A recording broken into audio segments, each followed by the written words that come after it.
Cyrus کیا نام تھا؟ مالٹا، جزیرہ مالٹا بحر روم میں. اقبال کے نفس سے ہے لالے کی آگ تیز، ایسے غزل سرا کو چمن سے نکال دو. کہیں ہندوستان کی کسی جیل میں ہوا تو شاید اس کے نفس کی گرمی ہی سے کوئی حرارت پیدا ہو جائے. اور اسی صدی میں 14ویں صدی ہجری میں اقبال جیسا مفکر، اسی 14ویں صدی ہجری میں مودودی جیسا مصنف، اسی 14ویں صدی ہجری میں مولانا الیاس جیسا مبلغ رحمہم اللہ، عظیم شخصیتیں آج پورے عالم اسلام میں آپ کو تبلیغی دوست ملیں گے. یہ کہاں سے شروع ہوئی تحریک؟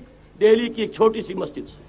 وہ مسجد بنگلے والی اب تو بڑی عالیشان ہو گئی ہے، جب وہاں شروع ہوا تھا کام بڑی چھوٹی سی مسجد. یہ سارے کام یہاں کیوں ہوئے؟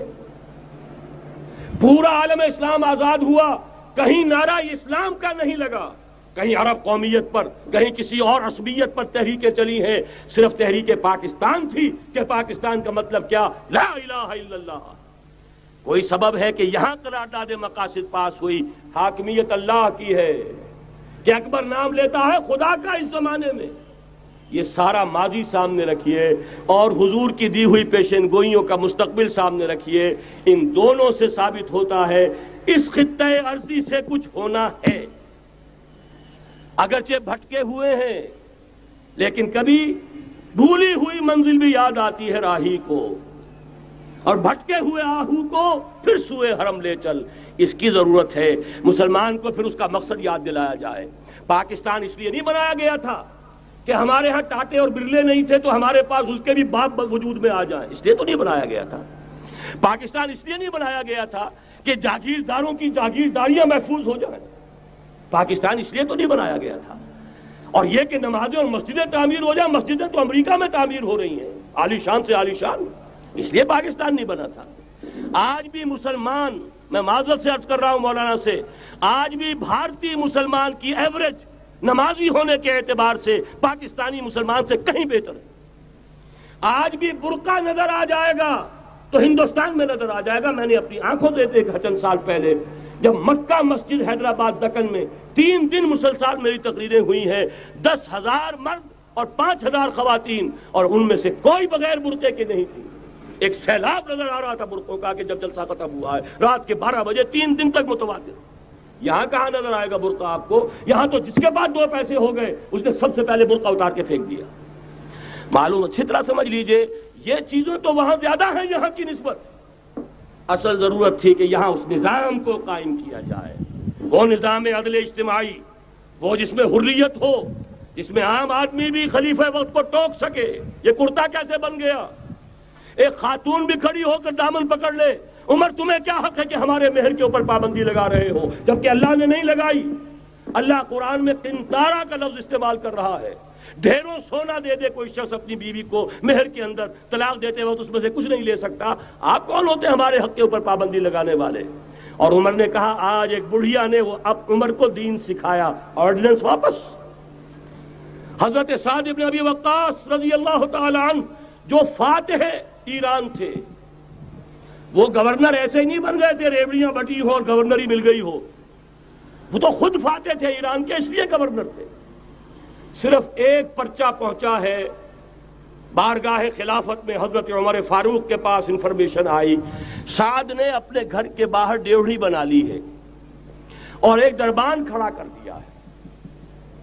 حضرت بلال کو بھیجا ہے رقعہ دے کر، اور یہ حکم تھا کہ بلال پہلے تو جاتے ہی ڈیوڑی میں آگ لگا دینا، پھر یہ رقعہ دینا میرا. اور رقعے میں لکھا ہوا تھا اے سعد، لوگوں کو ان کی ماں نے آزاد جانا تھا، تم نے انہیں اپنا غلام کب سے بنا لیا ہے.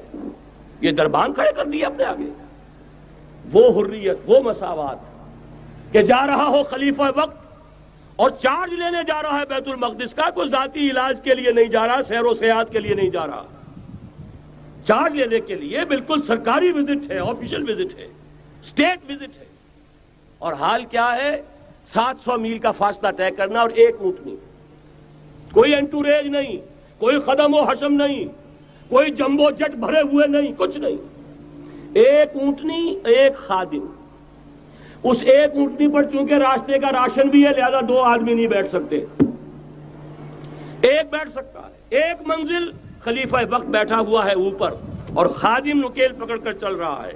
اگلی منزل خادم اوپر بیٹھا ہے اور خلیفہ وقت عمر بن الخطاب رضی اللہ تعالی عنہ اور وہ آگے آگے نکیل پکڑ کر چل رہے ہیں. یہ نظام چاہیے آج نوع انسانی کو. اس کے انتظار میں، اس کی تلاش میں نوع انسانی نے کتنے تجربے کر لیے، کیسی چھلانگیں لگائیں، ملوکیت ختم کی، آسمان سے گرا کھجور میں اٹکا، جمہوریت آئی نام نہاد، لیکن وہ سرمایہ دارانہ نظام بن کر آگے سے بڑھ کر لعنت بن گئی. پہلے جاگیردار مسلط تھا، اب سرمایہ دار اور کارخانے دار مسلط ہو گیا. اس سے نکلنے کے لیے زور لگایا، کمیونزم کی طرف گئے، چھلانگ لگائی، اب ایک پارٹی ڈکٹیٹر بن کر بیٹھ گئی. انسان رست از یک بنتا افتاد در بندے دیگر، ایک چیز سے غلامی سے نجات پاتا ہے، دوسری میں پھنس جاتا ہے. اور کیوں؟ کہ وہ نظام عدل اجتماعی جو محمد عربی کو دے کر بھیجا گیا تھا، اس کے کسٹوڈین سوئے ہوئے ہیں. اس کے کسٹوڈینز کو اندازہ ہی نہیں.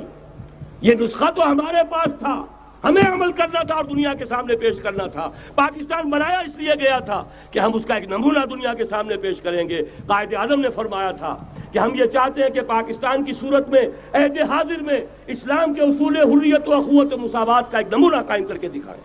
کہاں ہے وہ؟ بھٹک گئے، سو گئے. بہرحال اب بھی وقت ہے، جب تک سانس تب تک آس. میرے عزیز نے تو ڈرایا ہے اور صحیح ڈرایا ہے. اللہ تعالیٰ نے 25 برس انتظار کیا تھا. پہلے عذاب کا کوڑا پھر مارا ہماری پیٹھ پر. وَلَنُذِيقَنَّهُم مِّنَ الْعَذَابِ الْأَدْنَىٰ دُونَ الْعَذَابِ الْأَكْبَرِ، بڑے عذاب سے پہلے چھوٹا عذاب کا مزہ چکھائیں گے. لَعَلَّهُمْ يَرْجِعُونَ، شاید کہ لوٹ آئیں.